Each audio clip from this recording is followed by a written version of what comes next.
Hello everyone, I am the storyteller. Tonight, I'll tell you a story buried in dust and dread a slow-burning nightmare that Elias Thorne could never forget after he agreed to survey a forgotten stretch of desert. Relax, listen to the wind rise outside your window, and discover what he found in the place where maps go blank. When midnight came to Ashridge, they say no wind blows at midnight in the high desert, but that's a lie. At midnight the wind screams.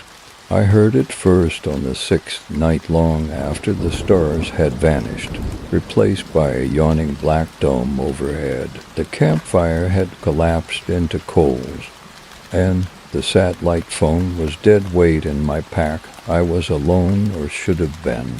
Yet something was moving around the dunes. It didn't make sense. There was no moon, no light, nothing that should have cast a shadow.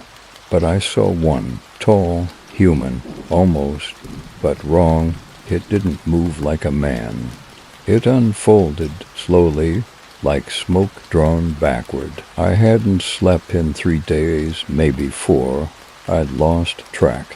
The sandstorm had taken out my last landmark and buried the old mining road in 6 feet of shifting grit. There was no way out. The compass spun, the heat pulsed at night. I could feel the pressure in my teeth. And then I found the sunstone, or maybe it found me. That was the night the wind changed. They flew me in on a private bush plane, the kind that smells like cold aluminum and old gasoline.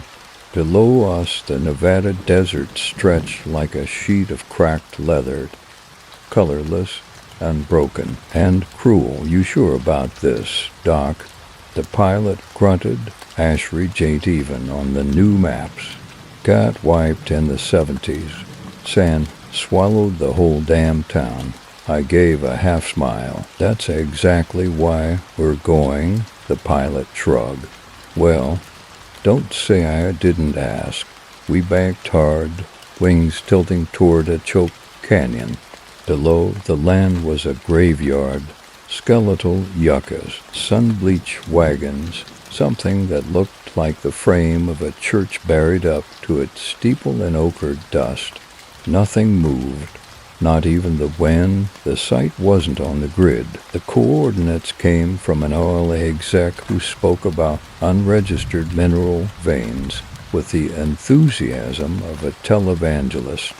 Beneath the pitch, though, there was fear, a kind of twitch behind the eyes. As a geologist, I'd worked on drilling operations in Mali, Chile, the Arctic shelf.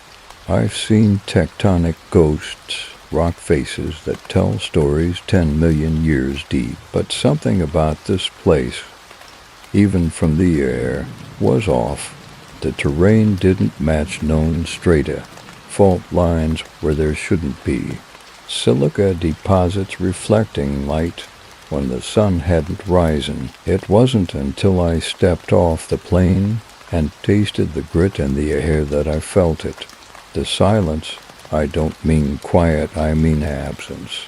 Like the land itself had swallowed its voice. I set up camp near the bones of an old storefront, just past what was once Main Street. There were fragments of signage poking from the sand, a S.H. Mill sup, and rows of warped wood posts marking where porches used to be. The air was dry, but the smell wasn't clean. It had a weight, like smoke trapped in plaster, something that shouldn't linger, but did. By nightfall, the wind was already rising. Sharp, like razors in a sack, it carried whispers, not real words, but cadences, rhythms that hit the inner ear like something remembered from childhood fevers. I tried the satellite phone. Nothing. I logged a few initial readings from the soil, but my instruments glitched. The magnetometer fluttered like it was near an active fault, but seismic records were blank. That's when she arrived. Her voice came before her shape. "You're not from here." I turned. A woman stood 10 feet away, wrapped in a scarf and canvas coat, goggles slung around her neck, skin wine-burned, eyes bright. She hadn't made a sound approaching. "Martha Caldwell," she said, stepping forward. "I'm your contact, my contact. I wasn't told." "Doesn't matter," she interrupted. "I know what you're looking for. You want the veins," I stared. "And how would you? Because we buried them," she said simply. She turned, already walking toward a half-collapsed mineshaft west of town. "Come on, Dr. Thorne, before the sun forgets us." That night I dreamed of bones laid out in graves, not orderly, scattered like they'd been dropped from a height. Twisted things burned black. Their edges glowed red like they were still cooling. And the wind spoke names. My name. I woke before dawn. My boots were covered in ash. I rose at dawn, though the light never quite broke through the dust. The desert sun usually blinds by mid-morning, but here it sulked behind a haze that shimmered like heat, but offered no warmth. The sky was the color of a healing bruise, yellow-gray and faintly purple at the edges. Ashridge did not wake with the sun, it waited. The camp was unchanged, save for the footprints, not mine, bare, small, spaced strangely, too wide for a child, too narrow for an adult, a dragging trail behind them, like a sack being pulled. They circled my tent and stopped at the edge of the fire pit, then vanished into the dunes. I didn't follow. Instead, I dug out my logbook. Entry number 1 was still legible despite the grit. 8:07 a.m., Ashridge site. Elevation, approximately 5,300 feet. Wind strong. No audio recording possible. Magnetometer unstable. Smell of combustion present without ignition source. Note: experienced vivid dream involving fire. Sensory carryover ash on boots and explain. Confirm actual ash presence. I closed the book. Confirm still ash. Martha returned by noon, carrying two thermoses and something that looked like jerky, but tasted more like salt-cured bark. "You slept?" she asked, barely. "Then you heard it." I didn't answer.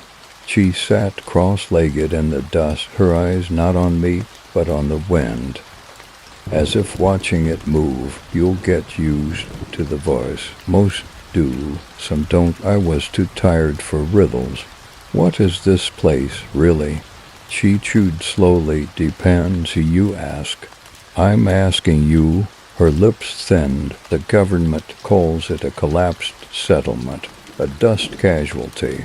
There's a few reports, mining accidents, water table instability, but those are stories told to people who need a reason.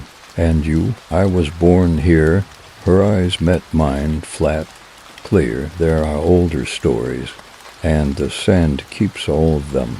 She took me to the shaft. We crossed what used to be an alley, stepping over half-submerged rusted wagons, nails jutting out like teeth. The mine was choked, sealed by a cave-in decades ago, but I felt the pull of it, a pressure behind the ears, the taste of copper on the tongue down there. I asked. She nodded. "Below that, even, you won't reach it the first time. Not awake, anyway." I squinted into the dark. Something breathed back. The next 48 hours were a blur of data collection and heat stroke. Saw cores twisted too easily. The strata collapsed on itself, like it didn't want to be open. Photographs came out warped, angles wrong. My laptop's fan screamed non-stop until it melted. Sleep brought dreams. The second nightmare was worse.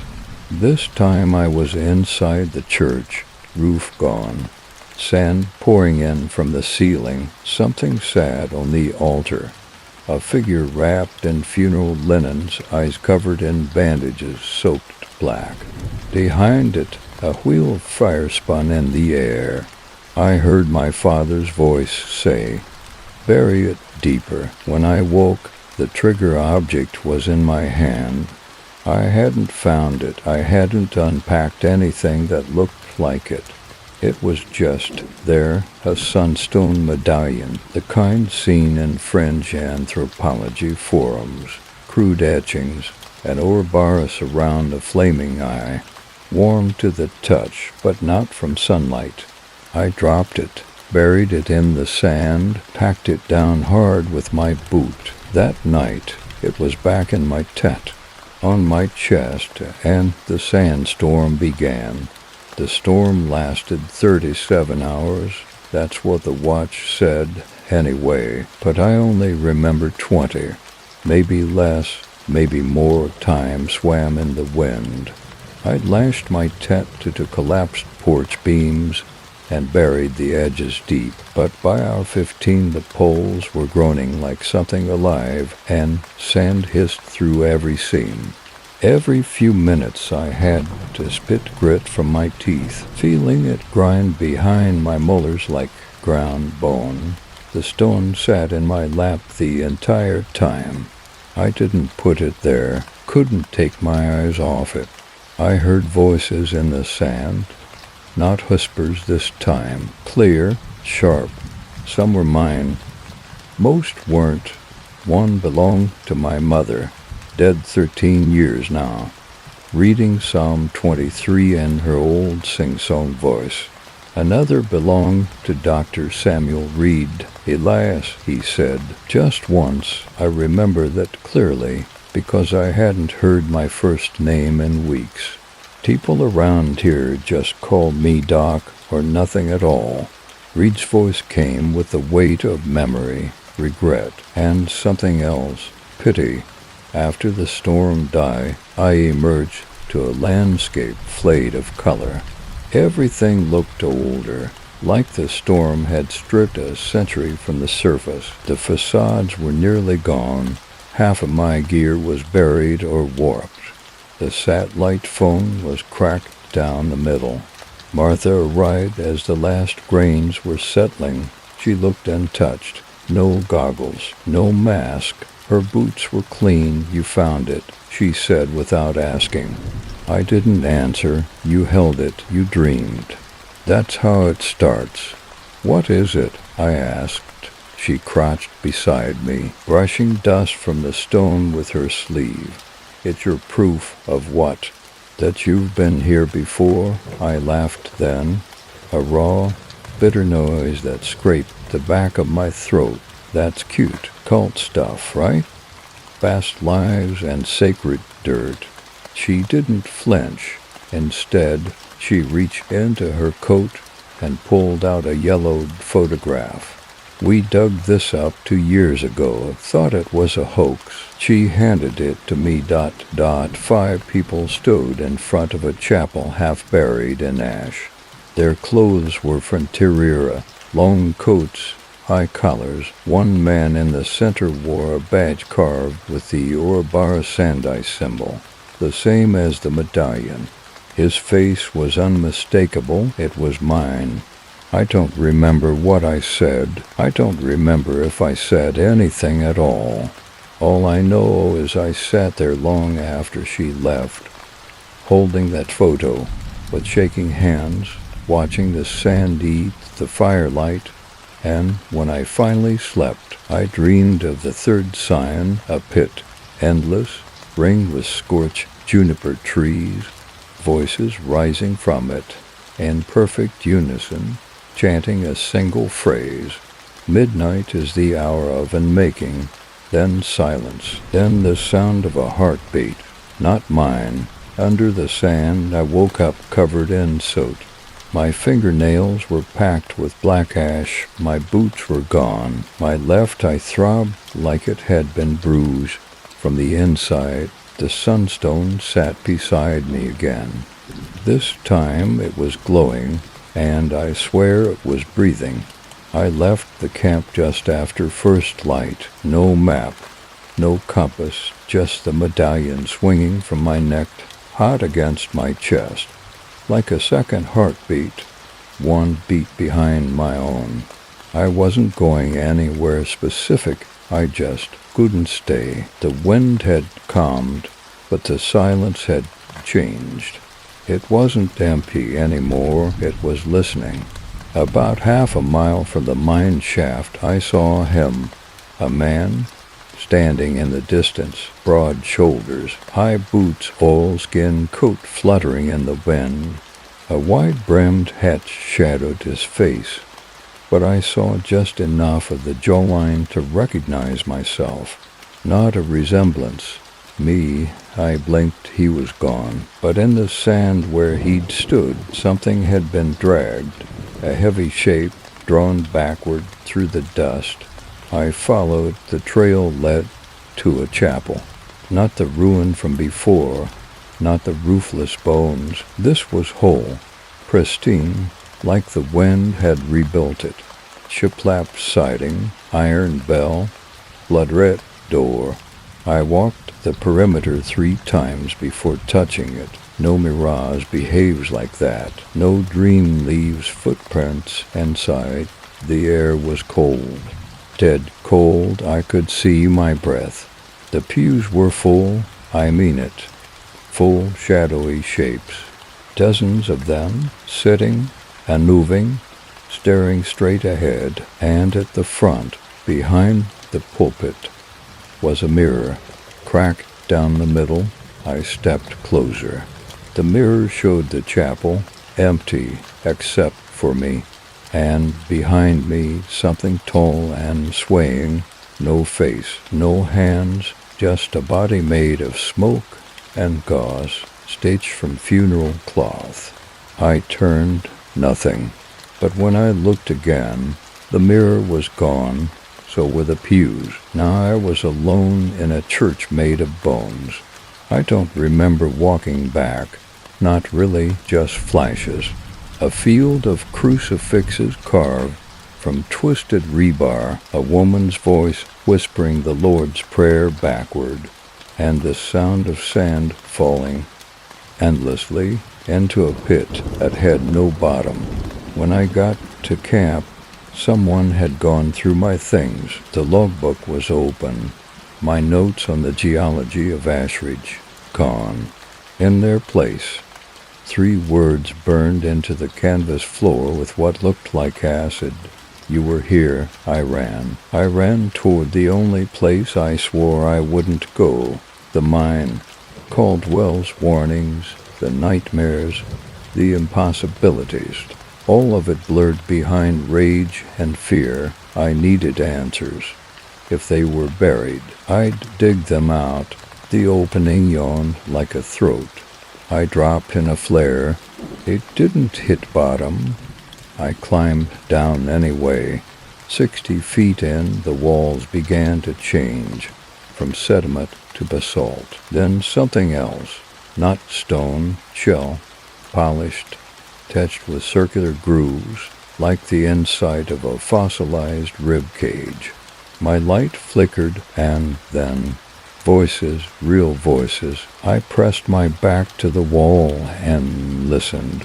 2 men talking in low tones. One of them was Reed. I know that voice. The other was me. But I hadn't said a word. That's when I heard it, the bell, not up above. Below me, ringing, slow, hollow, funereal. Something opened inside my head. Not a door. A hole, deep and quiet and aching. Then I fell. I woke at the camp.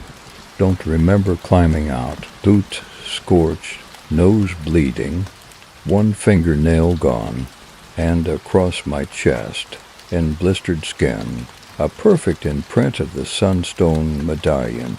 It had branded me in my sleep. That night, Caldwell returned. She didn't speak. She just stood there in the firelight, watching the flame dance across my burned chest. Then she said, "You stayed, it's yours now. There's a type of juniper out here that doesn't rot. It doesn't grow either. Not anymore, just stands there fossilized mid-breath. Roots curl like grasping hands. Bark blackened by wind and time. They call them witness trees. Old miners would leave offerings in their branches, corns, teeth, sometimes names carved with knives they later buried. I found one just after sunrise, 6 miles northeast of Cap. It had my name on it. The carving was fresh. No weathering, no fade, thorn cut deep near the base, right above a knot that looked disturbingly like an eye. I circled the tree 3 times. Each time the desert shifted slightly, like a backdrop being redrawn behind my back. Landmarks reversed. Distance folded in odd ways. I felt it in my bones before I saw it. Time was folding, not just space. I sat in the shade, if you could call it that, and took out my journal. I wrote, "I am not the first me to be here. I may not be the only one here now." Then I crossed it out, then I wrote it again. That night I dreamed of Samuel Reed. He sat across from me at a wooden table in the old Ashridge saloon, exactly as I remembered him from 12 years ago.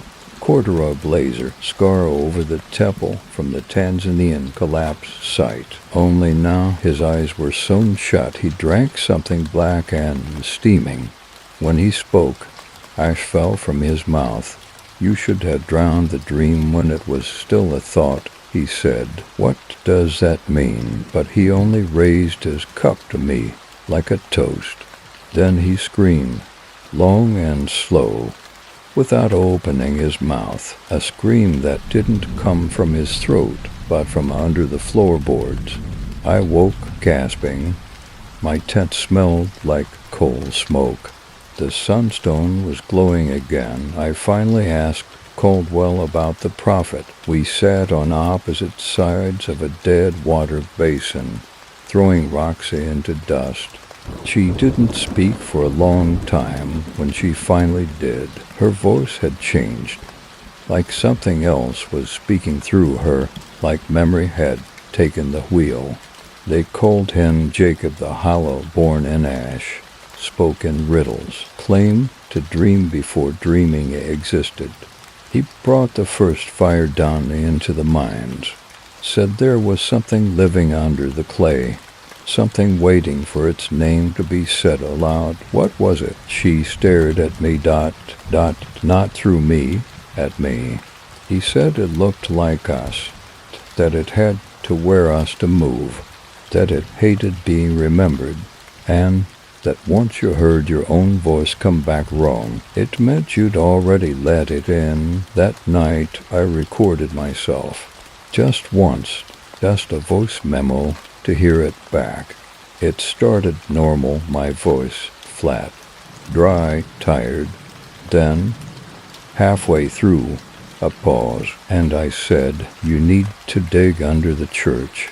Don't wait, I already did. But it's not deep enough." Only I didn't remember saying that, my voice, my cadence, but not my memory. And then I said, faintly, almost under my breath, "She's not real." I deleted the file. At dusk, I passed the witness tree again. There was a new name on it. Morales, Lena Morales. She arrived that same night, dust-covered, breathing hard, eyes wild.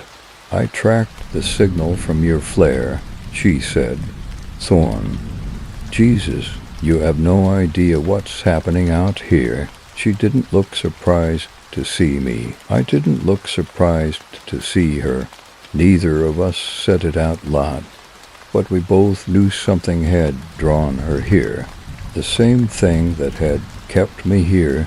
Lena didn't ask if she could stay. She just unpacked. We set up a second tent 20 feet from mine. just far enough that we wouldn't hear each other talk in our sleep. Just close enough that we would. The desert quiet wasn't the same with her there. It felt thinner, like a stretched skin between us and something else. She had a field bag full of records, Xeroxed newspaper clippings, handwritten letters, topographical overlays. "This place has a pattern," she said the next morning, cross-legged on a bed of gravel, red marker between her teeth. "Ashridge isn't just some forgotten mine town. It's one of seven. Seven what? 7 disappearances. Whole towns gone, all desert buried between 1884 and 1979. She pulled out a map and circled a rough perimeter across the Mojave like someone drawing a binding circle. Every 50 years, give or take, each one with the same signs. Her voice dropped. Ashfall, starvation, voices heard under the sand, and always a figure described the same way, a man with no shadow. She showed me a photo next, one I hadn't seen before, a page from a half-burned ledger titled The Bulk of Hollow Hours. It listed names, dozens, under a single heading, acclaimed. Halfway down the page, written in a hand I recognized from old student papers, was the name. Samuel W. Reed, dated 2007. My heart hit ice. "He was here," I said. Lena looked at me, surprised. "You know him?" I nodded. Slowly, "He was my mentor. He died, collapse in Kenya. 2013. She looked at me like I'd just spoken backwards. "Thorn," she said carefully. "Samuel Reed filed a land claim for Ashridge in 2019. We didn't speak for the rest of the day. That night, the wind didn't blow. Everything was still. The fire smoked without moving. The air pressed down like we were underwater. And then the screaming started. It wasn't Lena. It wasn't me. It came from the chapel. I didn't want to go, but I did. I found the building again, this time fully rotted like before. No impossible restoration, no dream fog. Just a skeleton of timber and cracked pews, except now the floor was open. A square pit had been dug in the center, maybe 6 feet across, deeper than my flashlight could reach. At the edge of the hole was a book. Black leather, cracked, bound with wire. No title. I opened it. Inside, dozens of portraits, drawn in ink, smeared with red. Every one of them was me, and under each, a name. Not Thorn, different names. All mine, different lives, different centuries. Elias Corwin, Eli Ridges, Elisha Thornbridge, Elijah Ward, Eli Reed. I turned to the last page, a drawing of me as I was now.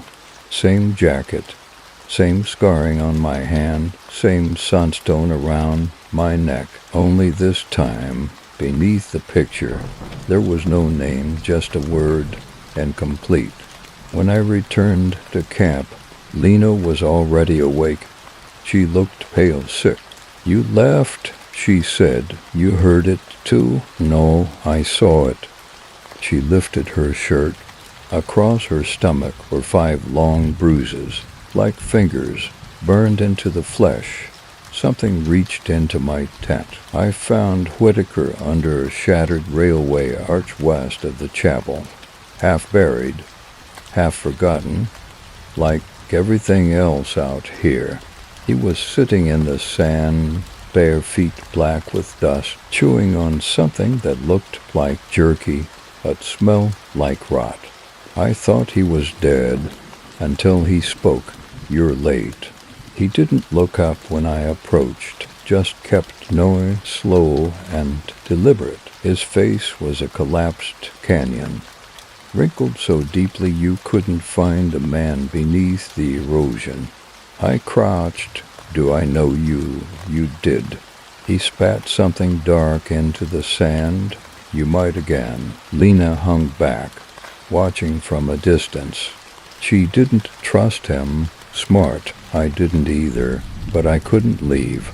There was something about him, not just age, familiarity, like seeing your childhood home repainted wrong.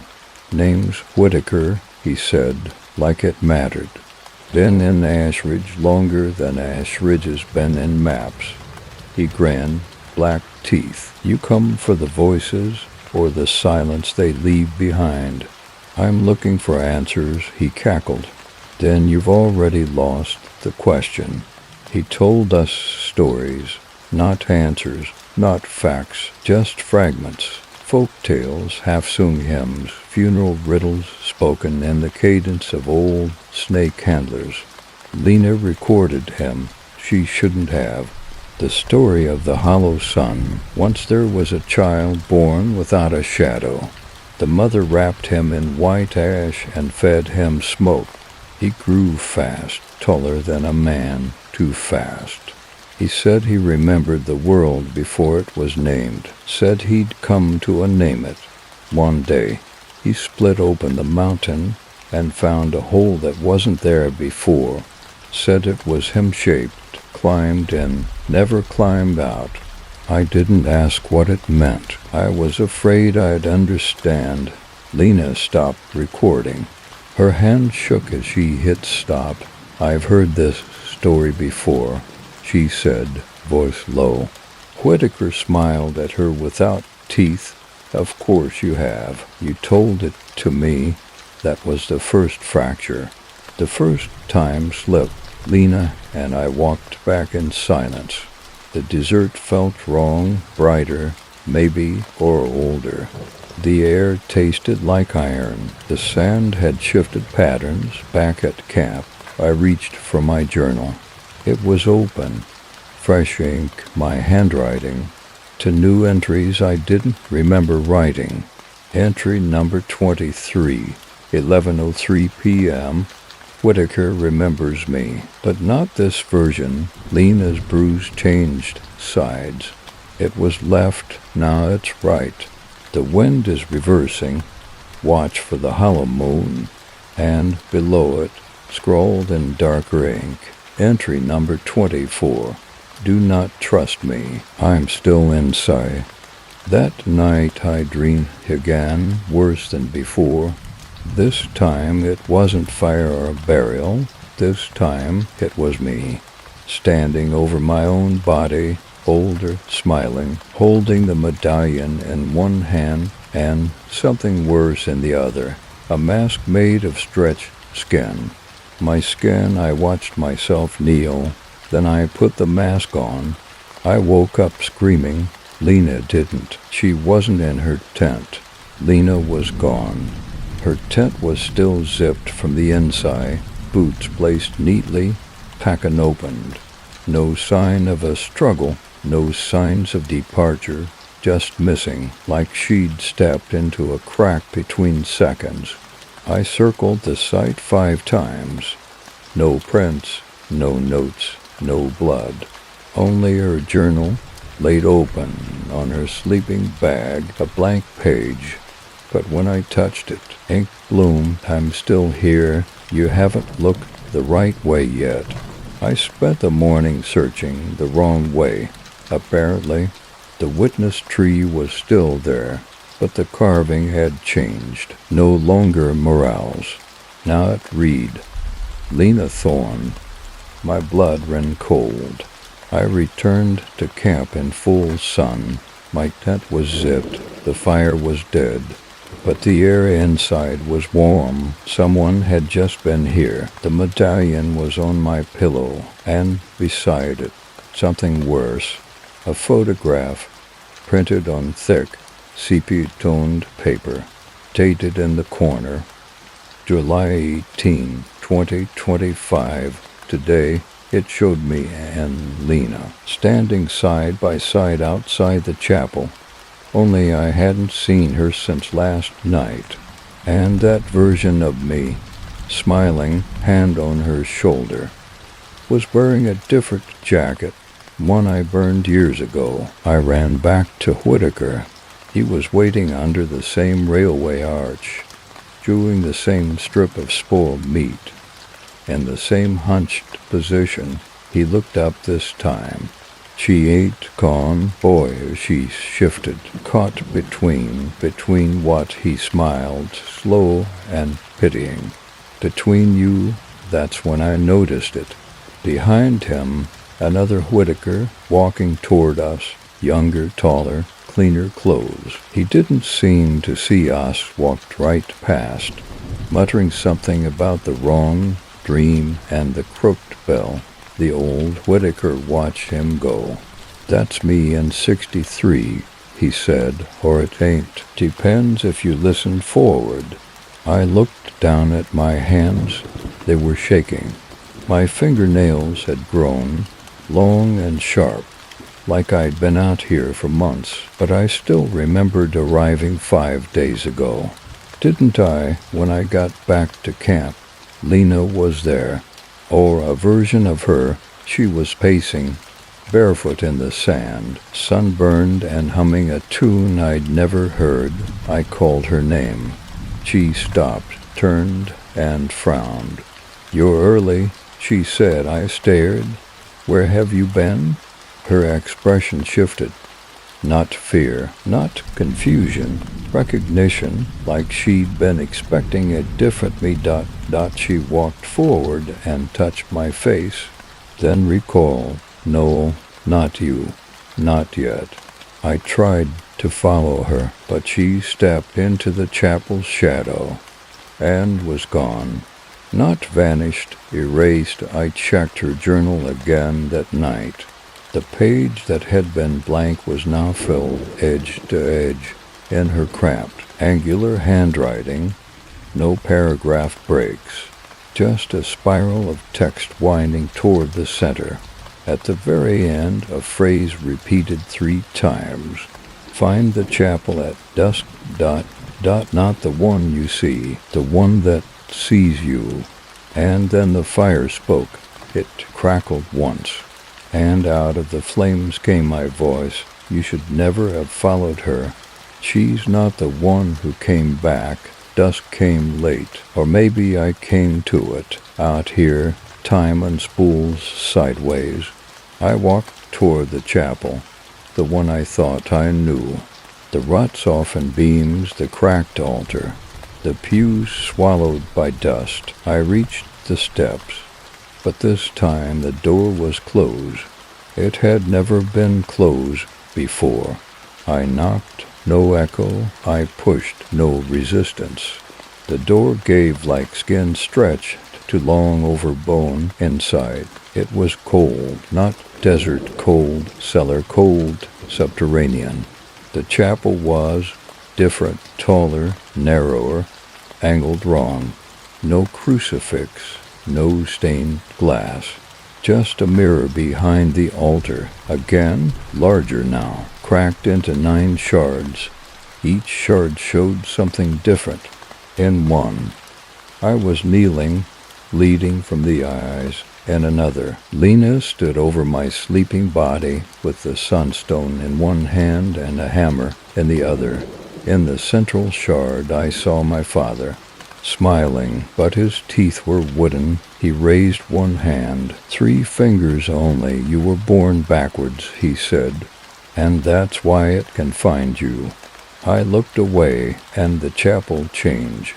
The pews were gone, replaced by long glass tanks filled with versions of me, in each a different life: soldier, pastor, grave robber, child miner, all staring back. Each tank had a number. Each number ended in 23. On the altar was a journal, not mine, not Lena's. This one was bound in skin, cracked, smelled like my mother's basement after it flooded in 92. The front page was an official document, the archivist's register of inverted births, filed under. Thorn Elias, pattern 3. Under it, handwritten, subject has entered the loop 6 times. Subject retains no memory of primary cycle. The echo is closing. Initiate witness protocol. I backed away. My footsteps echoed wrong. Before I stepped, I ran. Out through the door. Now a spiral staircase leading down, not out. The desert was gone. I climbed. Downward forever, until I saw light. A fire, a campfire, and Lena sleeping. As she had on the first night, I stepped forward and saw myself, standing at the edge of the fire, watching her. Same clothes, same face, but smiling, and holding the sunstone up like a talisman. I blinked, and I was back in my tent, sweating, teeth aching, blood under my fingernails, on my chest. 3 burns fresh, finger-shaped. The voice came from just outside. Old man Whitaker, singing a lullaby I didn't know the words to, but the melody made my nose bleed. Then silence, then a knock, just one. I didn't open the flap, not then, because I already knew who was there, me, the version that stayed. I didn't sleep the next night, not because of fear, because of familiarity. That version of myself outside the tent didn't feel foreign. He felt expected, like deja vu with teeth. In the morning, the desert was wrong, subtle, at first, rocks in new places, shadows too long. But when I returned to the chapel, it wasn't there. In its place, a schoolhouse, 1 room, slanted roof, flagpole rusted into a jagged cross, a bell, still intact, hanging over the door. I stepped inside, same altar, same layout, same mirror, only now the shards had names etched into them. Lena Morales, Samuel Reed, Whitaker, Elias Thorn, Elias Thorn, Elias Thorn, Elias Thorn, Elias Thorn, blank. I didn't look in the glass. Lena was waiting back at camp. Her voice was sharper, like someone speaking through her, or like she decided not to protect me anymore. You lied to me. I didn't, not on purpose, but you did. She held up a photo I hadn't seen. It showed a boy, maybe 8, standing in front of the witness tree, holding the sunstone. His face was mine, younger, sunburned, smiling. This wasn't your first time here, Thorn. This wasn't even your first life. I felt something snap in my chest, like a tight string coming loose, and suddenly I remembered. Not clearly, not completely, but flashes. My mother praying over a salt circle and a trailer park lit by desert lightning. A white-robed man carving a spiral into my shoulder blade. A child's voice whispering the words, "You'll forget." That's part of it. I was born here, I said. Not a question, a fact. Lena nodded. You were born again here. The cult, the order of the hollow hour. They believe Ashridge is a gate, a lens, a wound in time. They don't bury the chosen. They plant them, and you. She stopped. I finished the thought for her. I came back up. We didn't speak for a long time. The sun passed over in silence, but the shadows didn't move with it. They stayed fixed, pointed at the same place in the sand. A small cross-shaped marker I hadn't noticed before. I walked to it, kneeled, brushed the dirt away. There was a plaque etched into rusted tin. E. Thorn, 1988 to 1996. Returned to earth, returned to I. That night I dreamed of the stone again, but now it wasn't a medallion. It was a mask, bone white, mouth sealed shut, eyes blank. and someone was holding it out to me. When I reached for it, the fire behind me whispered, "Every name you've taken was just one syllable of the real one, and you're almost done speaking it." I woke with blood in my mouth, not coughing, not bitten cheek, just blood, as if it had risen on its own, up from the chest, like it had something to say. I stood and my knees buckled. When I rolled up my sleeve, I saw the burn, a spiral, raised, fresh, still wet at the edges, just under the skin of my inner forearm, where I remembered a scar from childhood. Only I didn't remember getting it this way. The spiral was the same symbol etched on the sunstone, the same shape burned into the doors of the vanished schoolhouse, the same pattern I'd seen in dreams. It hadn't appeared. It had re-emerged. The camp had shifted. Lena's tent was farther from mine than the night before, and the fire pit was now a circle of black stones instead of the triangle we'd built on day 2. Except there was no day 2 anymore. The journal had no date. The ink had bled backward, smearing older entries. My notes had collapsed into each other, the text now forming overlapping sentences in my handwriting, but different syntax. One entry simply read, "The land remembers in you. Whitaker found me before midday ... Same place, same posture, same eyes full of sand and something deeper. This time he spoke without greeting." They called it the unbinding. Happened once, way back minus 1888, before the last tracks were laid. Whole congregation went into the church. White robes, masks carved from driftwood, chanting in a tongue that burns when spoken. They believed the world had a skin, that under it was something bright and infinite and wrong. They wanted to let it out. He licked his lips slow, so they opened themselves, dug channels in their own flesh, lay down in circles, whispered their names backward, said the prophet would walk among them once the bell rang 13 times. Only the bell never stopped. I asked what happened to the church. He pointed behind me, but when I turned there was nothing, just the desert, flat, until I blinked. And then a steeple, half submerged, like it had risen through the sand while I wasn't looking. I approached it alone. Lena was gone again. Her journal now had passages written in mirror script, legible only through the sunstone's lens. When I held it up to the page, the words read, "You were part of it. You always were. They called you the mouth that forgets. That's why you survive." I reached the steeple. Inside was a stairway leading down, slick with ash, covered in boot prints. Some mine, some not. At the bottom, a room without corners, walls bent like skin, dirt floor. A single chair in the center. On the chair, a recording device, ancient, reel-to-reel, spools turning. A voice played, my voice.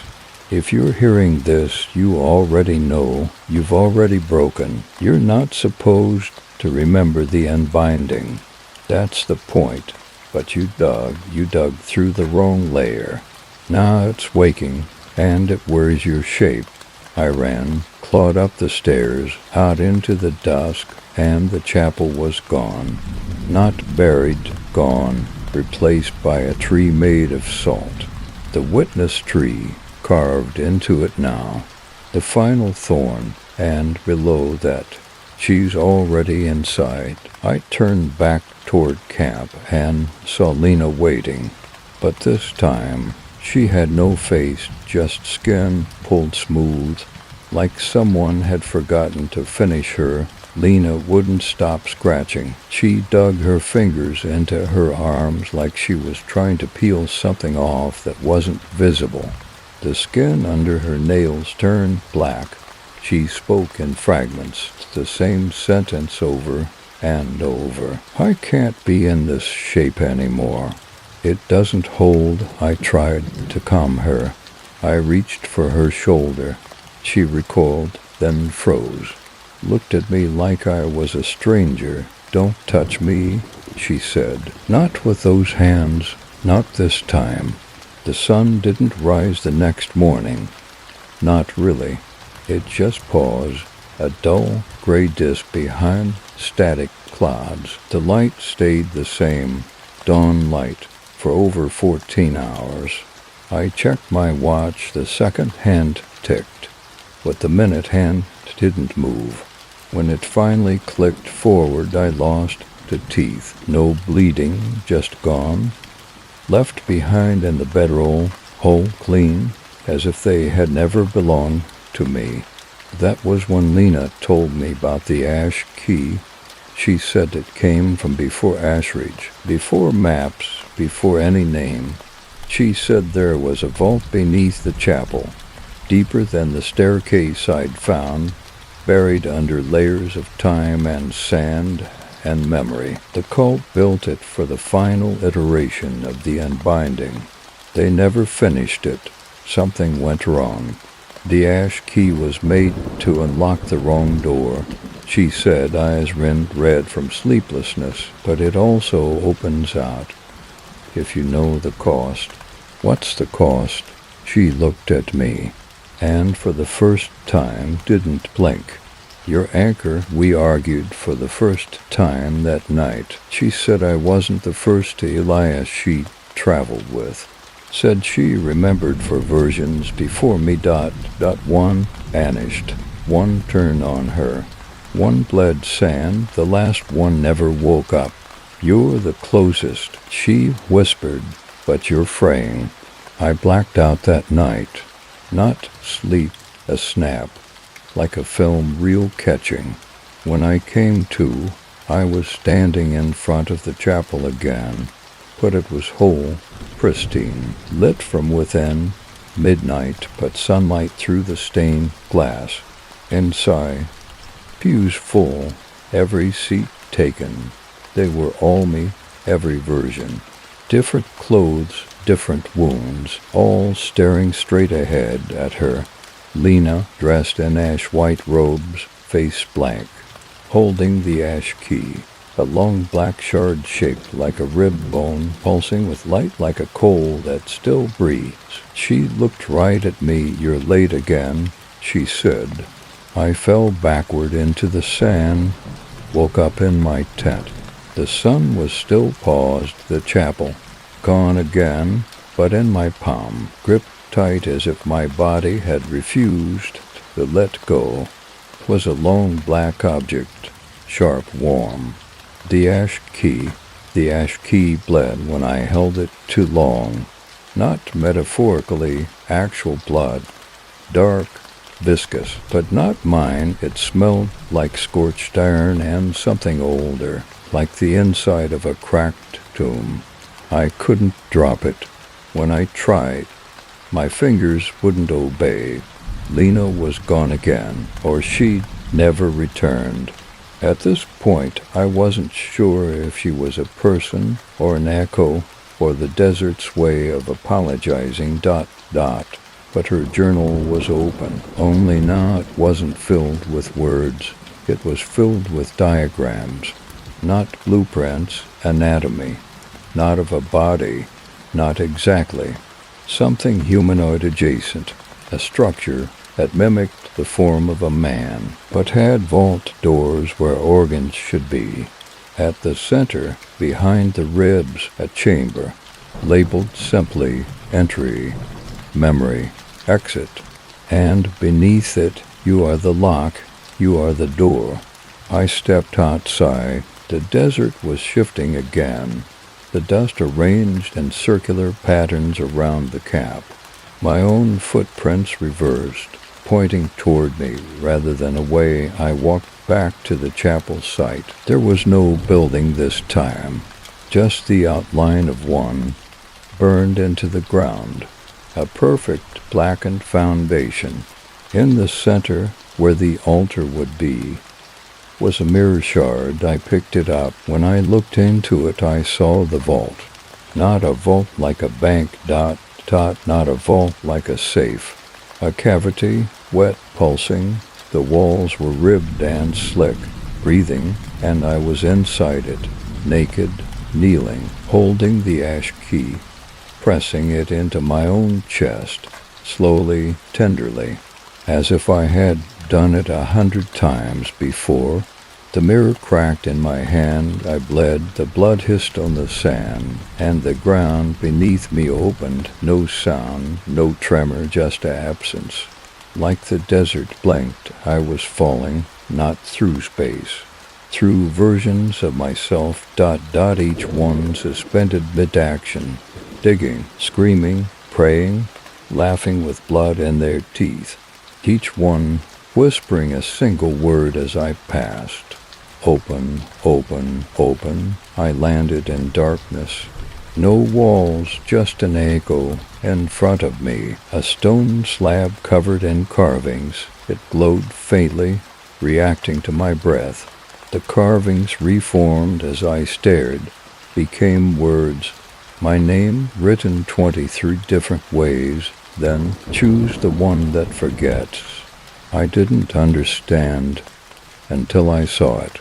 The final name, Ethorn, already half erased. That's when I realized.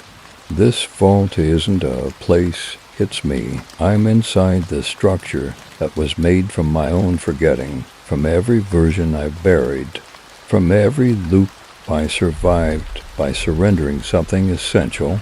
I am the door. The ash key is not meant to unlock the vault. It's meant to complete it. The final carving read. The last opening will be done with the mouth, and then carved so shallow it was almost imperceptible. Don't say the name. It hears backward. I awoke in my tent. The ash key was gone, but in its place, carved into my tongue, was the spiral. I tasted salt, and somewhere beneath me, the vault breath. It started with the echo, not environmental, cognitive, a half-second delay between my thoughts and their return, but slightly changed, as if something else was thinking through me, correcting me as I went. I would think I need to find Lena, and the echo would return. We already did. She's watching you now. I tried not to panic, focused on familiar things, my boots, my journal, the texture of the sand between my fingers. But even those began to betray me. The boots no longer fit. The journal's pages were filled with handwriting I couldn't identify, angular, sharp, inked in a deep red that never dry. The sand stuck to my palms like it remembered something. When I looked up, the sky had inverted. Pale stars burned behind a sunless veil. And there she was, Lena. But this Lena was different. She stood completely still, eyes wide, lips pale, not blinking, not breathing. She spoke without moving her mouth. This is the last one, the last time. You're almost you again. The witness protocol is active. The containment must be completed. I stepped closer. My legs felt like stone, my mouth filled with dust. What is the witness protocol? Her eyes sharpened, suddenly sad. One version of you must stay buried, awake, remembering. The others can leave, but not without the one who keeps the door closed. I shook my head, backed away. No, I'm not part of this. I didn't choose any of it. She tilted her head slowly. But you did. You just don't remember yet. That was the trade. Forget everything, or stay behind. I fell to my knees. The ground pulsed once, and split. I dropped into a void shaped like a wound. Surfaces slithered with carvings, symbols I'd seen in dreams. words I hadn't learned but somehow understood. Guilt is geometry, memory is a parasite. Doors do not forgive those who knock twice, and in the center of it all, a coffin, stone stained, with my name on the lid, underneath it, active witness, do not unseal. I ran. I didn't think, just moved, upward, through caverns of self, through time that bled, and when I surfaced again into the desert, a full day had passed.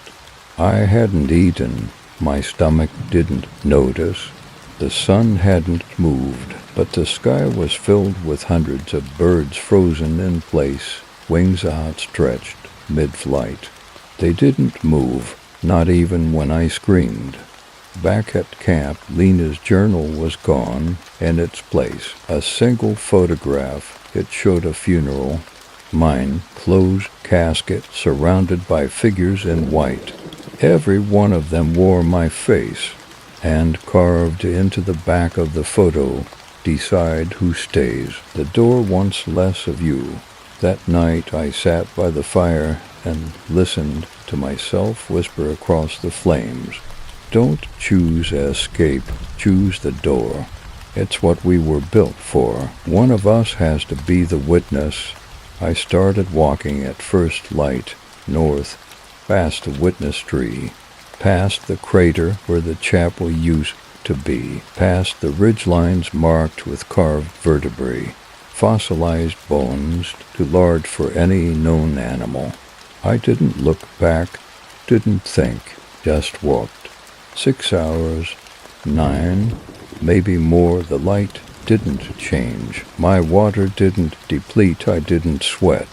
The air stayed heavy and cold, like it was filtering through a deeper place than sky. I crested a dune around hour 10 and found myself back at camp from the opposite direction, as if I had walked into myself. The tents were still pitched, the fire still smoking, and someone was there. Not Lena, not Whitaker, a man, tall, thin, black jacket faded to rust red, a breathing mask slung around his neck, cracked in half. He turned slowly. Dr. Samuel Reed. He hadn't aged, but he looked used up, as if something had worn him, like a suit. His eyes were milk glass white, but locked onto mine with surgical precision. Elias, he said, his voice hadn't changed. Still sharp, still calm, still filled with academic condescension. You tried to run, that's good, the first few always do. I swallowed air that tasted like static. You died, he nodded once, 6 times, but that's how you build the vessel. We sat opposite each other, like the old days in Nairobi, when we studied cave strata and theorized about resonant mythologies in geology. Only now the strata were inside me, and the mythology was bleeding through my skin. I saw your name in the book of hollow hours, I said. You were part of the order. I was more than part, he replied. I was the first to remember. He leaned forward. We built the witness protocol for you, Elias, for the part of you that could never not dig.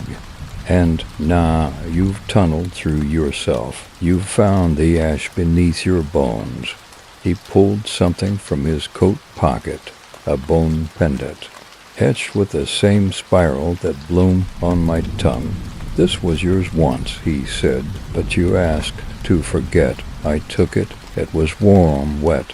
I smelled juniper smoke and hospital antiseptic, childhood and endings. You were the first breach, he whispered. I stared at him. You didn't just survive the first unbinding. You called it. The world tilted, the fire blinked out, and when it reignited, I was alone back at my tent. Everything exactly as it had been the night before, except the pendant still hung around my neck. and carved into the ground beside the fire. You may not leave until one of you stays. That night I dreamed of Reed, but not the version who spoke, a younger Reed. We were back in a mine shaft in 2011, all black with manganese, and I was laughing at something he'd said about the voice of stone, only this time the walls were pulsing, breathing, and the laughter was echoing forward, like a ripple that would hit 2025 and tear straight through the skin of the world. I turned. Reed was gone, and I was holding the ash key, pointed at myself. The recorder was waiting, just outside my tent.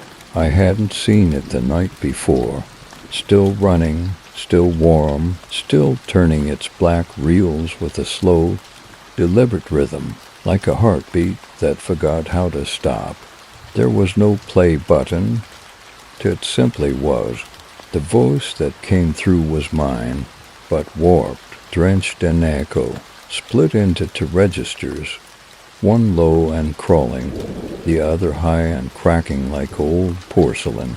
This is Elias. Which one? I can't say. I've left too many of us down here. If you're hearing this, you're past the lock, past forgetting. That means you're close.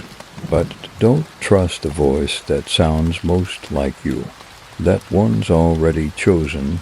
If she shows you the mask, don't look inside. If you see the vault bleeding, don't step in. Unless you want to meet what we left behind. Unless you want to become it, then silence, then static, then. A second message began. Same voice, older, more lucid, frighteningly calm. You think you can escape. They all think that. You're not built to run, Elias. You're built to record. That's what the witness is. Not just memory. It's a warning. But only for the next you. And you are the next you. I paused the tape. My hands were shaking. The sand at my feet had gone from beige to ash gray. The spiral on my arm had begun to rotate. I followed the voice southwest, toward the sinkholes, where the land folded inward like an abandoned grave. I hadn't been this way yet. Not in this version, but my boots knew the path. My body recognized it. The air grew still, then heavy, then soft, like walking through the inside of a thought. At the center, a hole perfectly round. Dry, silent, I knelt. The ash key pulsed in my chest, not as an object, but as a signal. And then I heard breathing from inside the hole, matching my own. I spoke. Are you the witness? And the voice, soft, hoarse, unmistakably mine, reply, I was until you got here. I leaned in. My face caught the light reflecting from below. And I saw him, me, naked, pale, skin covered in carvings, burns, names, eyes wide open, lips sewn shut. Still alive, he blinked once and began to cry. I didn't run. I couldn't, because part of me knew. He had cried the same way when I arrived last time.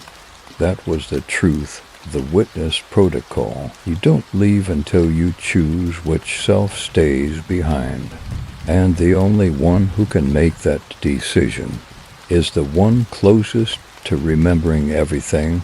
I stood. The ash key was in my hand again. Not summoned, accepted, the voice whispered up from the pit.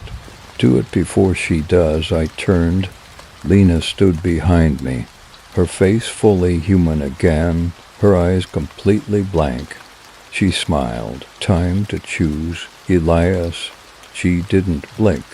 She just stood there at the edge of the pit, arms at her sides, her silhouette rimmed with ash light.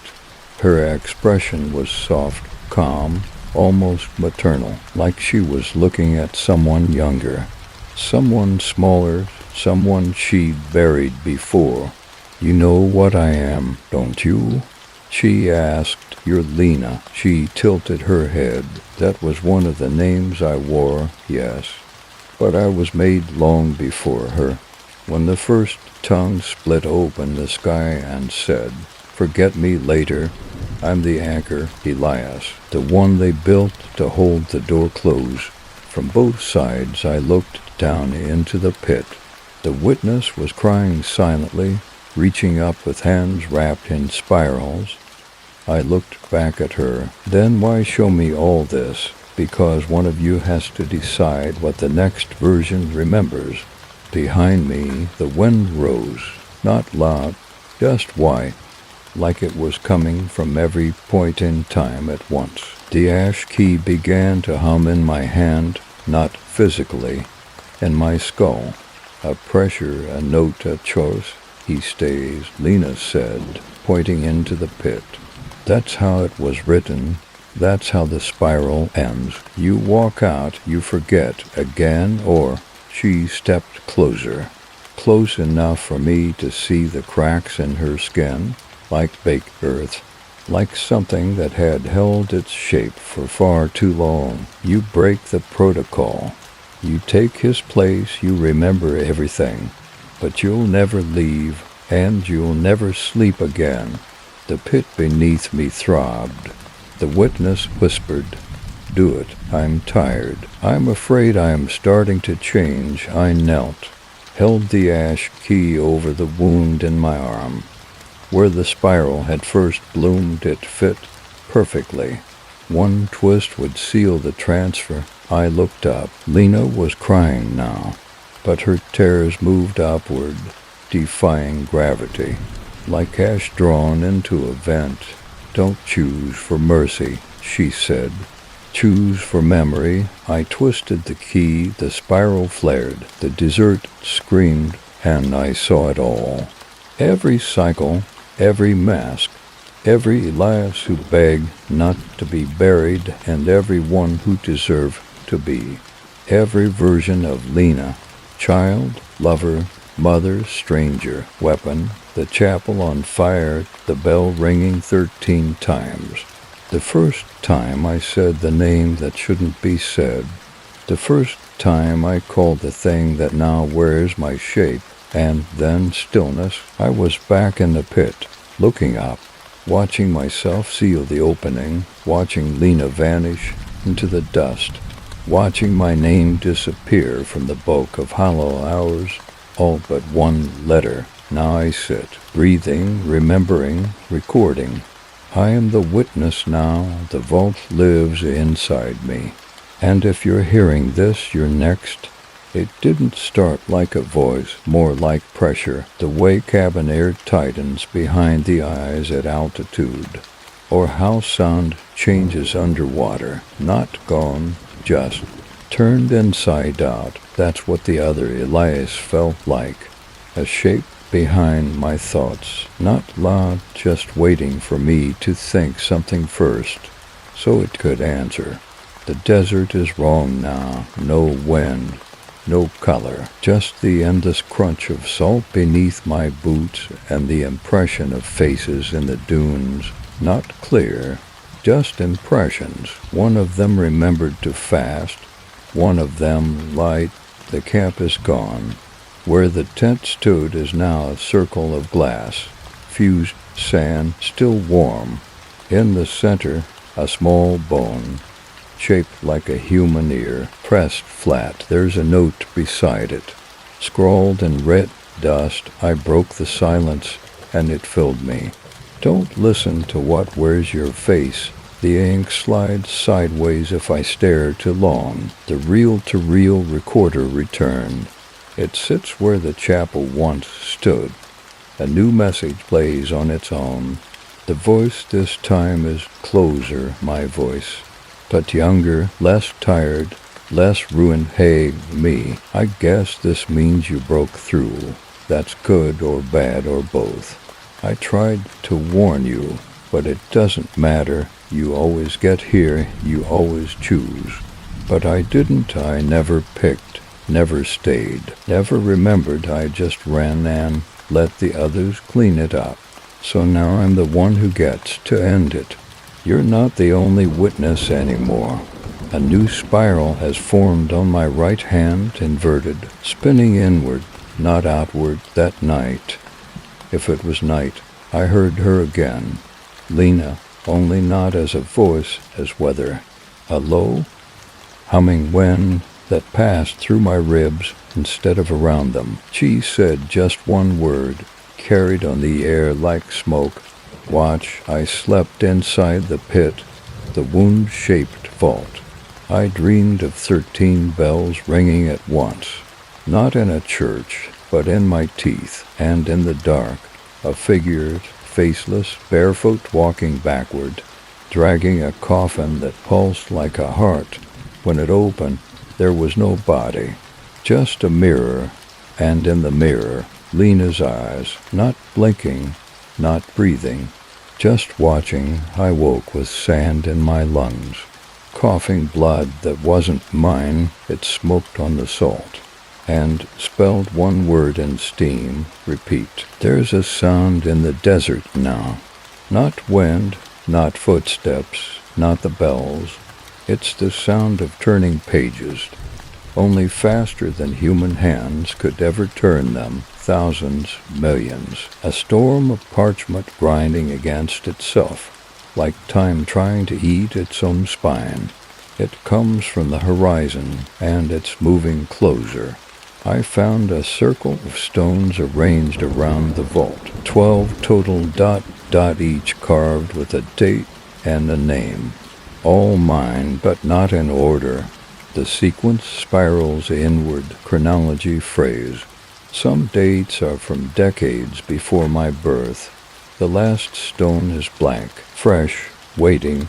The other, Elias spoke again, through the recorder, through the reflection in the salt glass, through the shadow I cast even when the sun was gone. His voice was cracked, but intimate, like a brother I never met, whispering bedtime stories filled with knives. You think I'm your shame? I'm not. I'm your safety. I was the one who said, don't look too deep. Don't stay too long. Don't remember her. You didn't listen. So now I get to make sure no one does again. The salt dunes broke open like rotted teeth, and they came out, not Elias, not Lena. Attempts, versions, each with something off. A wrong limb, inverted eyes, skin stitched where it should been, but all of them thinking, remembering.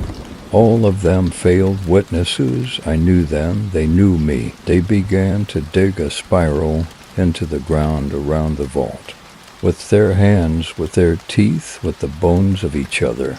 And then, finally, the first breach, a memory that didn't feel like mine. But I remembered it, a tent, somewhere in northern Arizona. 1994, I was 8, hiding from my mother during one of her cleansings. I found an old journal beneath the floorboards. Not hers, not mine, inside. A single sentence scrawled over and over. If you forget, IT will feed. I tore out the page, buried it, and told myself I'd never read it again, but I just did. I screamed, and the desert answered back in my own voice, only younger, lying. I dropped the ash key. The sand swallowed it. The vault throbbed once, then opened inside. No chamber, no staircase, just a second thorn, standing barefoot in a room of mirrors. But this one didn't speak. He didn't have to, because I knew exactly what he was about to do. He reached forward, toward me, toward the spiral, and whispered, let me be the one who forgets this time folded inward, not like a clock winding down, but like skin curling around bone. Everything pressed toward the spiral, every word I'd ever written, every breath I'd taken, trying not to remember. The vault was open, not a place, a choice, a mouth. They came from all sides, the other selves. Elias in every permutation, the soldier, the prophet, the miner with burned lungs, the child with no shadow. The archivist who tried to cheat the loop and never made it past the first sleep. And one more, the version of me who never set foot in Ashridge, the clean one, still soft, still free. He stared at me like I was a sickness, like he hadn't realized yet that he'd already become me. Lena, or what she had become, stood beside the vault's edge. Her body was dissolving, not in fire, not in rot, in memory. Her face flickered between the first time I met her and a dozen I never had. Mother, sister, stranger. Thing, one of you must close it. One of you must become the lock. One of you will try to run. That one becomes the whole. And the third, if he speaks, if he names it, he becomes the door. The ash key burned in my hand again. Only now it wasn't a key. It was a seed, a spiral made of bone and language. My name etched around its curve, looping back on itself so tightly it bled, and I understood. All this time, it wasn't about stopping something from getting out. It was about keeping something in. Me. The other Elias, the clean one, ran. He bolted into the dunes, screaming my name like it might protect him. The ground opened beneath him. He was swallowed in silence, not death storage. The second, the mad one, the witness from the pit, opened his mouth and began to speak the spiral aloud. Word by word, backward, the sky split. Lena screamed, for the thing that carried her shape did. I took the ash key, pressed it into my own chest, just above the heart, and I said the last word. Remember, the vault sealed. The wine stopped, the ground hardened, and only one of us remained. Now I sit in a house made of forgetting, not above the earth. Inside it the sky is gone, but the spiral remains, etched into the walls, into my bones, into the pages you're reading. I don't know if I'm Thorn anymore. I might be the door, or the key, or just the mouth that stayed open too long. But I'll tell you this, if you ever hear your own voice calling from under the sand, don't answer. It's already in sight. I woke somewhere familiar, the smell of juniper smoke, the hiss of wine between the boards of an old cabin, a kettle just beginning to whistle. My hands were clean, the spiral was gone. There was a photo on the wall, a man and woman standing outside a church. Smiling, the man was me, the woman was not Lena. Not anymore.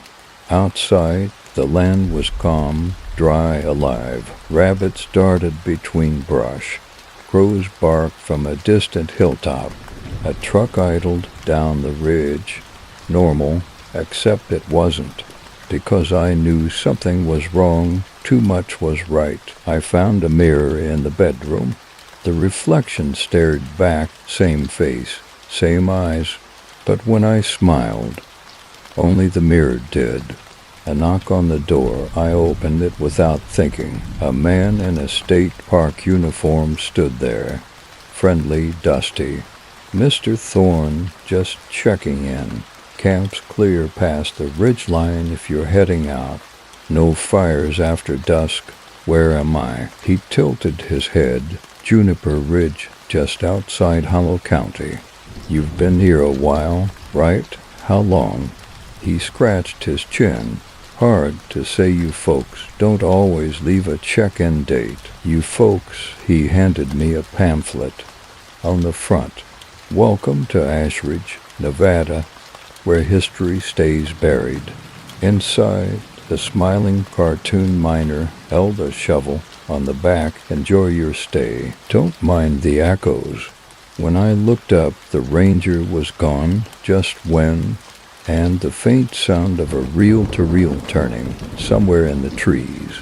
That night I found a notebook in the kitchen drawer, blank at first, but when I turned to the final page, it read, "You stayed, you watched, you wrote it down. Now someone else will find it, and someone always does." I wanted to scream, but I didn't, because that would make a sound, and if I made a sound, it might come back.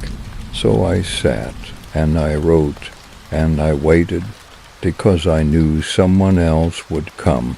They always do, and the spiral turns again. The headlines were simple: solo geologist found after 2 weeks in desert. Disoriented but alive. Mental health advocate urged caution over cult town rumors. They said I was dehydrated, that I had collapsed from exposure, that no such town existed where I claimed to have been. They found me wandering near Route 7, 40 miles outside Ely. My clothes were intact, no burns, no spiral, only dust and silence. The doctors asked questions gently. I answered them all correctly: birth date, mother's name, academic history, field specialty. But when they asked what I saw out there, I said, nothing, just rocks, heat. I guess I lost the trail. They smiled, they nodded, they moved on. But I saw the way one of the orderlies looked at my arm, the scar there, the one that wasn't there before, just for a second. He traced it with his eyes, like it meant something. They gave me a ride back to Reno, a recovery hotel, free meals, a therapist. On the 3rd day, I received a package at the front desk. No return address. Inside, a reel-to-reel recorder. Old, cracked, still running. No sound, just spinning. That night I couldn't sleep. I kept hearing something behind the walls. Not footsteps, not whispers. The sound of a pencil moving across a journal page. Over and over, I opened the nightstand drawer. Inside, the Gideon Bible, standard, but when I flipped through it, I found a torn photograph wedged between the Psalms. It showed the chapel, mid-burn, smoke rising in a spiral. In the bottom corner, scrawled in faded pencil, some truths dig themselves. The next morning, I left the hotel, walked downtown, everything normal, coffee shops, school buses, joggers, laughter. But every face I passed looked familiar. Every voice sounded like mine. Every shoeprint pointed backward. I sat on a bench near the river, and in the water, for a second I saw her. Lena, not aged, not smiling, just watching. From beneath the surface, she raised a hand. One finger pressed to her lips. I blinked. She was gone. And on the bench beside me, carved faintly into the wood, "You're out for now, don't speak it." They didn't tear the town down. They paved a new road through it, called it State Route 1 for B, didn't mention the buildings under the dunes, didn't mark the crater where the chapel once stood. They just called the area unincorporated at the Ashridge Welcome Center. There's a display case now. Dusty photographs, fragments of mining tools, a sunstone medallion mounted behind glass with a handwritten tag. Local talisman, likely a good luck charm. Below it, a plaque, Ashridge, 1885 to 1971. The town that time forgot and memory forgave. Tourists stop sometimes, hikers mostly, amateur photographers. One asked the clerk if anyone ever lived past the ridge line. The clerk, a man named Granger, just smiled. That's where the wind changes. Local legend has softened with time. Children play a game at dusk called Find the Witness. One hides, the others search in silence. If you speak, you lose. If you find them, you whisper, I remember you. And the hiding child isn't allowed to speak for the rest of the night. They think it's just a game, but sometimes ... Sometimes they find no one at all. One girl, 8 years old, drew a picture in school last week of a spiral and a pit with 100 faces around it. When asked what it was, she shrugged. A dream my brother left me. She doesn't have a brother. At the Ashridge Motel, room 6B hasn't been rented in months. Guests complain of sounds inside, pencils scribbling, breathing that syncs with their own, their names whispered from under the bed. The owner sealed it off. They say if you look through the peephole, you'll just see a chair and someone sitting in it, but only if you're alone. There's a map of Nevada and the visitors center. Ashridge is marked now, but only on the copy behind glass. On the copies you can take home, it's not there. A misprint, they say, on the edge of town, under the old train bridge. A man sometimes sits cross-legged in the dirt, covered in dust, eyes open. Not blind, not blinking. Locals call him Whit. He doesn't speak, just listens. When asked what he's listening for, he holds up a cracked tape recorder and smiles. The librarian at the University of Nevada finds something unusual during the inventory. A returned interlibrary loan from a desert archive long thought shuttered. No record of the book's original checkout. No barcode. The binding is cracked. The pages smell like dust and iron. The title is handwritten, The Book of Hollow Hours. She flips through it absently, half distracted. Names, drawings, spirals. Then she reaches the last page. It's blank, just the paper, a little smudged. She turns to shelve it. But when the fluorescent light hits just right, ink rises. A sentence, slow and wet, as if coming from beneath the page. Now it's your turn to remember. The lights flicker once, and from deep in the stacks, a reel-to-reel begins to spin.